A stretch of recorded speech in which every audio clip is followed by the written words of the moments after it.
Sobrang exciting ng video na to kasi tingnan nyo, nagkayayaan kaming magbangka kasama itong si Queen Blue at si Snow White. Tapos may nakita pa nga at nakilala sila dito mga friends nila. Wow! Ngayon nga, pumunta na itong si Kuya Jomar sa taas para nga palabasin itong si Snow White. At syempre, tuwan-tuwa nga siya kasi feel niya talaga may ganap today since siya nga lang talaga mag-isa yung pinalabas. At in fairness din naman dito kay Snow White, easy-easy sa kanyang pagbabasa. Sobrang excited nga niya siya na rin. Mismo yung nagbukas ng pinto. Pero for today nga, hindi lang si Snow White ang isasama natin, pati na rin nga itong si Queen Blue. Kaya ito, tinalian na rin nga siya ng kanyang kuya Sir Mier. Napanood nyo naman sa previous vlog na nadala na nga natin sa resort kung saan kami nagsistay, si Hercules at saka si Chanel. Pero dahil marami pa naman tayong time, sabi nga ni Mother Magdala, pangaraw kami ng iba pang pack members. Tapos at ang dalawa nga yung napili ni Mother since sila nga yung malilikot rin. Nahirapan rin nga kasi talagang pumili si Mother kasi hindi nga niya maisama yung mga takot sa mga tao at yung mga medyo aggressive sa ibang tao since maraming ang tao dun sa resort. Anyways, paglabas nga nagsitakbuhan pa itong dalawa kasi akala nga nila magra-run lang sila dito sa labas. Kaya naman nga nagulat sila nung buhatin sila ng kanilang mga kuyas para iakyat nga dito kay McQueen. Dahil rin nga dalawa sila dito sila magsistay sa likod ni McQueen at huwag kayo magalala guys kasi kasama naman nila dyan ang kanilang kuya Sir Mier. Alam nyo rin naman na kapag naglalagay tayo ng pack members dyan sa likod, hindi pwedeng walang kasama at syempre hindi mainit dyan dahil may bubunga sila. Pagdating dito sa resort, tingnan nyo talaga nagkakagulo na nga agad ang dalawa at dumiretso na rin nga sila dito sa loob ng room. Syempre naman ang ulit-kulit sila dito lalo na nga at first time nila dito sa lugar na ito. Nakakaloka nga itong si Snow White kasi napuruhan niya agad itong handa natin. Alam niya talaga ang masasarap kasi tingnan nyo, nabutasan niya agad yung pansit.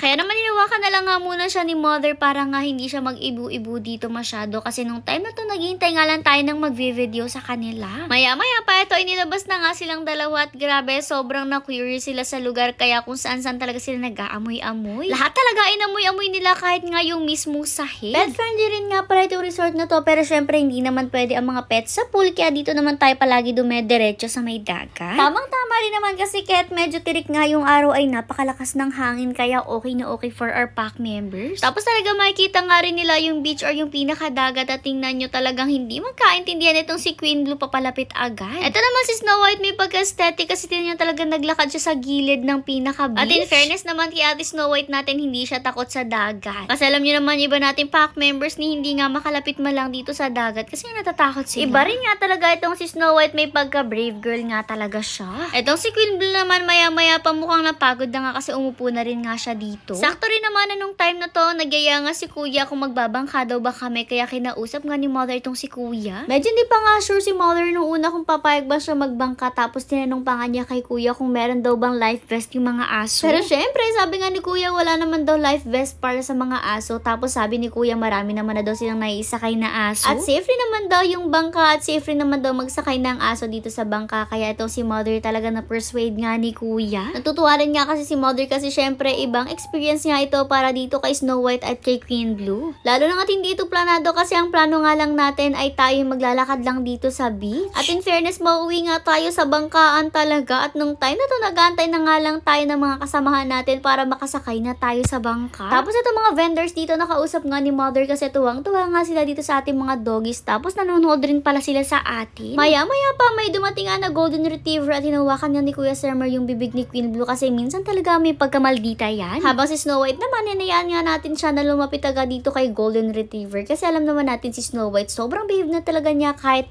kung pagdating sa iba pang doggies. Nung mapansin naman natin na behavior si Queen Blue ay binitawan na rin naman ni Kuya Summer yung bibig niya at hinayaan rin nga niya na makalapit itong si Golden Retriever dito kay Queen Blue. Kung napanood nyo rin nga pala ang paglabas ni Hercules, maalam nyo na ito na nga yung mga doggies na kalaro ni Hercules or na-meet ni Hercules dito sa may resort. Actually, tatlo nga sila, parang dalawa sa kanila ay male at isa sa kanila ang female. Hindi ko rin sure, parang yun lang yung pagkakapansin ko Tapos itong Golden Retriever na to ay male po siya kaya tingnan nyo talagang chinichicks niya itong si Snow White. At patinig rin siya kasi hindi lang po si Snow White kasi pati si Queen Blue nila lapitan niya at parang hindi pa nga sila makapili dito sa dalawa kung sino yung chinichicks niya talaga.